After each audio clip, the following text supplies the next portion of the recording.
A wife's world unravels, a husband's blindsided, and a choice looms that could change everything. Stick around. You won't believe where this ride takes us. Hey, what's up, fam?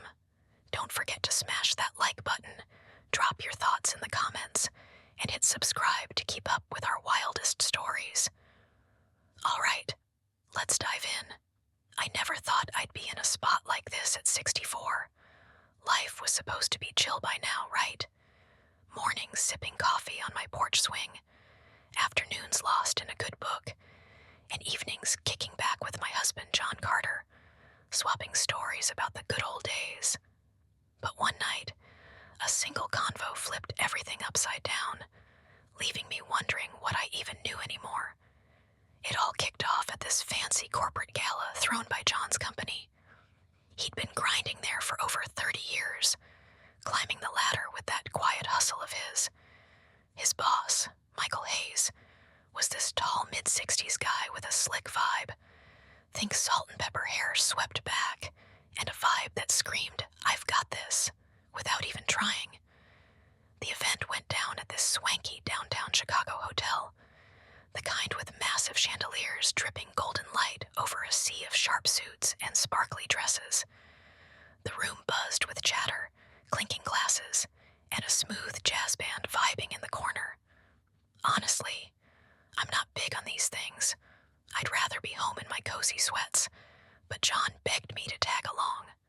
So, I threw on a sleek emerald green dress, flipped my short, wavy hair into something cute, and rolled with it. Everything felt normal at first.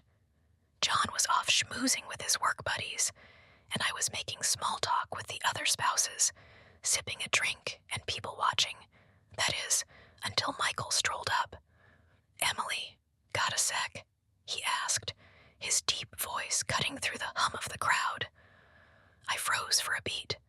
Why's the big boss singling me out? But I flashed a quick smile and nodded, following him as he led me down a side hallway, away from the glitz. The noise faded, replaced by this eerie quiet.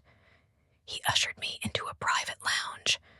Think dim lights, a crackling fireplace, and plush leather chairs.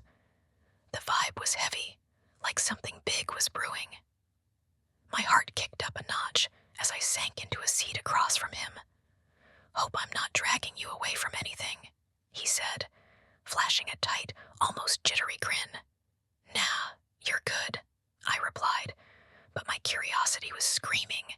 "What's this about?" He rubbed his hands together like he was wrestling with his words, then finally let it rip. "It's about John." My stomach did a flip. I sat up straighter. "Is something up?" He paused, then shook his head. "Not exactly, but there's something you need to hear." The weight in his tone hit me hard. His eyes had this serious glint that made my pulse race. "Emily," he went on, his voice low but steady. "I've known John forever. Watched him kill it at work, lift up his team, take care of you guys. But I've noticed something." I swallowed, my throat tight. "What's that?" He leaned in just a bit, locking eyes with me. "He doesn't see you the way he should." Boom. Those words slammed into me like a brick. My breath hitched, and I felt this instant urge to push back. "Wait, what?" I stammered. "John's a great husband. He always has been." Michael nodded. "Sure, he's solid. But tell me, Emily, when's the last time he really saw you? Not just as his wife, but as the badass woman you are." I opened my mouth to argue, but nothing came out. He kept going, softer now. "I see how you light up around him, even when he's too caught up to notice. You're always there, holding it down at these events, while he's lost in his work world. You give everything. Does he give it back?" My chest tightened, a lump forming fast. I wanted to snap, tell him he was off base, but a tiny part of me hesitated. "I'm not trying to overstep," he said, easing back in his chair. "But sometimes it takes an outsider to spot what's right in front of you." I let out out a shaky breath, my mind spinning. Michael studied me for a sec, then hit me with a small, knowing smile. "Emily, you deserve to be seen." That line, it struck something deep, something I didn't even know was there. For the first time in forever, I was stuck, frozen in that leather chair, his words bouncing around my head. You deserve to be seen. Had I really been invisible this whole time? I wanted to shrug it off, chalk it up to him being nice but clueless. But deep down, a little voice whispered he might be right. John's a solid guy, hardworking, dependable, the kind of man you can count on. But in those little moments that really count, when did he last really look at me? When did he notice the small stuff I do to keep our world spinning, like how I stack his teas just the way he likes, or keep the fridge stocked with his go-to snacks? I've been right there through every big win and late-night grind of his career. I swallowed hard, pushing down the knot in my throat. "Michael," I started, but he raised a hand, cutting me off. "I'm not trying to weird you out, Emily. I just couldn't keep quiet about this." I let out a slow breath. "I appreciate you being real with me," I said, my voice quieter than I meant it to be. "But John and I, we've been a team for decades. Marriage isn't just about being seen. It's about sticking it out, keeping things steady." Michael nodded, his eyes still locked on mine. "I get that, and I respect it. But here's the thing. Have you ever stopped to ask yourself what you want?" That question hung there, heavy and loud, filling the space between us. What I wanted. I'd spent so long dialed into John's needs, our marriage, what everyone expected of me. I hadn't even paused to think about it. I let out a shaky laugh. "Michael, this is some deep talk for a corporate gala." He cracked a grin. "Yeah, fair point. But something told me it couldn't wait." The fireplace popped softly, the only sound in the room for a beat. Then he stood, brushing off his slacks. "I'll let you get back out there." I got up too, smoothing my emerald green dress with hands that wouldn't stop trembling. "Yeah, John's probably wondering where I disappeared to." Michael gave a small nod, but there was this look in his eyes I couldn't quite read. "Emily, just promise me one thing." I tilted my head, curious. "What's that?" "Don't brush this off. Give it some thought." I hesitated, then nodded. "All right." He flashed a quick smile and stepped aside, motioning toward the door. As I brushed past him, the warmth of the fire, and maybe him, stuck with me, that convo still weighing on my chest. Back in the gala, the party was still popping. John was right where I'd left him, deep in work talk with his crew, his hands waving like they always did when he got fired up. I stood off to the side for a sec, just watching. That spark in him, I'd always loved it, his drive, his energy. But then Michael's words crept in. Did John ever light up like that for me? When he finally glanced my way, he tossed me a quick nod before diving back into his chat. Something in me twisted. Michael had dropped a spark, and no matter how hard I tried to shake it, I could feel it catching fire. The ride home was dead quiet. John gripped the wheel, eyes glued to the dark road, the city lights streaking by in a blur outside my window. My head was somewhere else, Michael's voice looping in my mind. "You deserve to be seen." I snuck a look at John. He looked wiped, a faint stress line creasing his forehead. Nearly 40 years together, and I knew every inch of that face. The sharp jaw, the crinkles when he laughed, the way his mouth tightened when he was focused.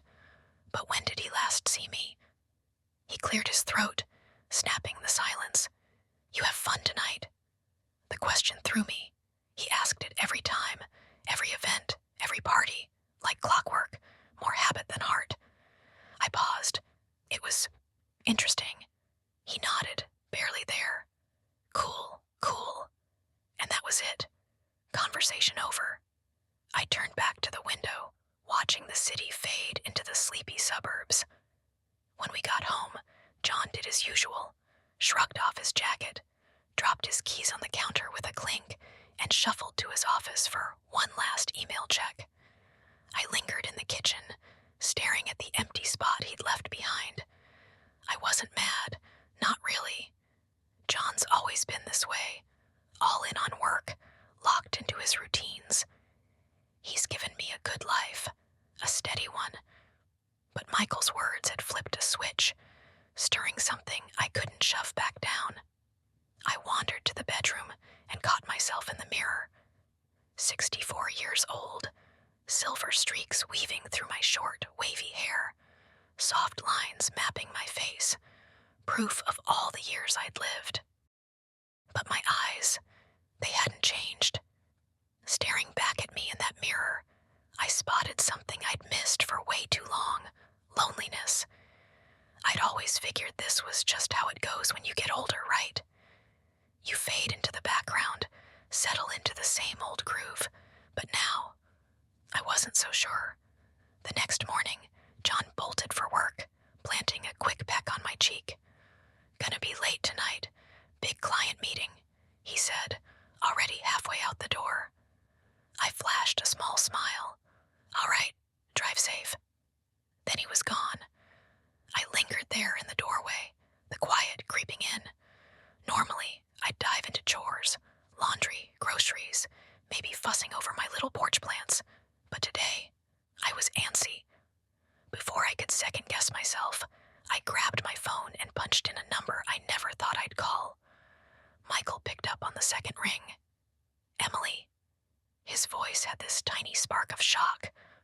I took a deep breath. "You free for a coffee?" A beat of silence, then a soft, "Of course." An hour later, there I was, sitting across from him at this cozy lakeside cafe. The air was thick with the smell of fresh-baked scones and roasted coffee, while outside, golden fall leaves twirled in the breeze. Michael, sporting a gray sweater and a backward baseball cap, watched me with this chill, curious vibe. "Didn't know if you'd reach out," he said, sipping his black coffee. I stirred mine, watching the cream swirl into the dark brew. "Didn't know if I would either." He nodded, waiting me out. I let out a slow breath. "I've been chewing on what you said." His face stayed steady, unreadable. I hesitated, then locked eyes with him. "You were onto something." A flicker danced in his gaze. Surprise, maybe, but he didn't interrupt. "I'm not saying I hate my life." I cut in quick. "John and we've built something solid, something real, but somewhere along the way, I think I forgot how to want anything for me." Michael leaned in just a touch. And now, I swallowed hard. Now I'm lost. The cafe hummed around us, soft chatter, clinking cups, but it felt like we were in our own little bubble. He broke the quiet, his voice low. "I just want you to be happy, Emily." I really looked at him then. Here was this guy, no reason to poke into my world, no stake in it. Yet he'd seen something I'd been blind to, and bam, it hit me.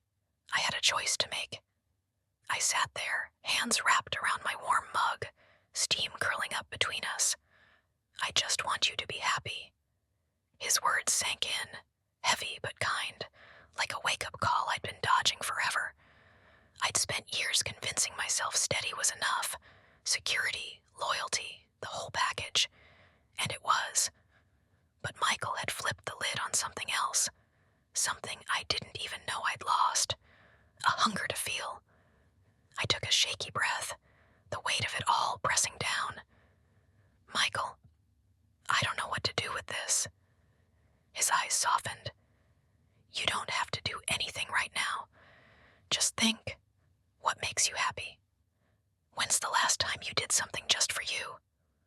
I opened my mouth, but nothing came out. When was the last time? I'd poured decades into propping up John, his job, his dreams, his life. this neat little world of routine. But me, I sipped my coffee, the sharp, warm bite snapping me back for a sec. I don't even know who I am outside of being his wife, I admitted, the words slipping out and surprising me. Michael flashed a small, knowing grin. Then maybe it's time to figure that out. I let out a nervous chuckle. That sounds scary as heck. Maybe, he said, leaning back. But kinda exciting too, right? I didn't answer. Couldn't. Because deep down, I knew he was dead on. We sat there, quiet, while the world kept spinning outside. Cars zipped by. Folks laughed. The wind tossed those golden leaves around. Life didn't stop for big revelations, but maybe I needed to. Finally, I set my mug down with a soft clink and met his gaze. I don't know what's next, Michael, but I do know I've got to start living again. A smile tugged at his lips. That's all I wanted you to see. That night, when John rolled in, I was already parked at the kitchen table, waiting. He barely glanced my way, dropping his beat-up briefcase and tugging at his tie. Rough day, he grumbled, rubbing his eyes. I'm wiped. I watched him for a beat. This man I'd built everything with, loved for nearly 40 years. And yet, as he shuffled past, I felt the gap between us widen. He shuffled through the house. There was this gap between us, a quiet divide I hadn't clocked widening over the years. I took a deep breath, steadying myself. John, can we talk? He stopped mid-step, finally glancing my way, his worn-out flannel hanging loose. About what? I swallowed hard. About us. His brows scrunched up, confused. What about us? I paused, then let it rip, the words that had been simmering since last night. I feel invisible, John. He blinked, thrown off. What? I've been the wife who's got your back, I said, voice shaky but firm, keeping the house humming, making sure everything's on lock. I love you. I do. But somewhere along the line, I stopped being seen. He frowned, totally blindsided. Emily, where's this coming from? I shook my head. It's been there forever. I just never said it out loud. He sank into the chair across from me, running a hand through his messy, graying hair. I didn't know you felt like this. I watched him close, searching his face. Did you ever stop to check? Silence. And right then, it hit me. Hard. John wasn't a jerk. He didn't mean to tune me out. He'd just fallen into the same trap I had, thinking marriage was all about coasting, that routine was enough, that we didn't need to really see each other like we used to. But that wasn't living. That wasn't love. Not anymore. What are you getting at? He asked, his voice tight, like he was bracing himself. I sucked in a breath. I need to start living for me again. His face went pale, just for a second. Are you walking out? I hesitated, then shook my head. I don't know what's next, John, but I can't keep feeling like this. And if we want this marriage to work, something's gotta shift. He stared at me, and for the first time in forever, I saw a spark in his tired eyes. Maybe he was waking up too. We might have a shot at fixing this. We might not. But for the first time in decades, I was ready to figure it out. Hey guys, if you liked this story, don't forget to smash that like button